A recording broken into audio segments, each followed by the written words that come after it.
সেটি হচ্ছে যে আপনারা অনেকে কমেন্টে গালাগালি করেন, মানে বিভিন্ন বিষয়ে গালি দেন, বিভিন্ন বিষয়ে আপনারা বলেন যে পেইড পলিটিশিয়ান, আমরা টাকা খেয়েছি, তারপরে হচ্ছে এগুলো বলেন। আমার কাছে এগুলো ভালো লাগে, এই কারণে ভালো লাগে কারণ আমাদের যে আন্দোলনটা ছিল, আমাদের আন্দোলনটা হচ্ছে আপনার এই গালির অধিকারটার জন্য।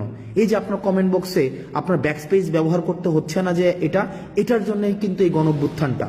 এই যে আপনাকে ব্যাকস্পেস ব্যবহার করতে হচ্ছে না, আপনি গালি দিতে পারছেন আমাকে, আপনি আমাকে তুই বলতে পারছেন, আপনি আমাকে খুব অপভাষা ব্যবহার করতে পারছেন, আপনি আমাকে বলতে পারছেন যে আমি হচ্ছে টাকা খেয়েছি, ঘুষ খেয়েছি।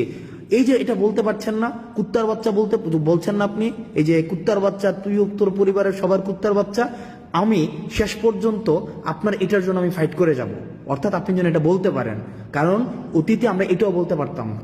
আপনি যদি অতীতের সময়গুলো দেখেন, অতীতে কিন্তু আমাদের এটা বলারও অধিকার ছিল না। সুতরাং আমরা আপনার এই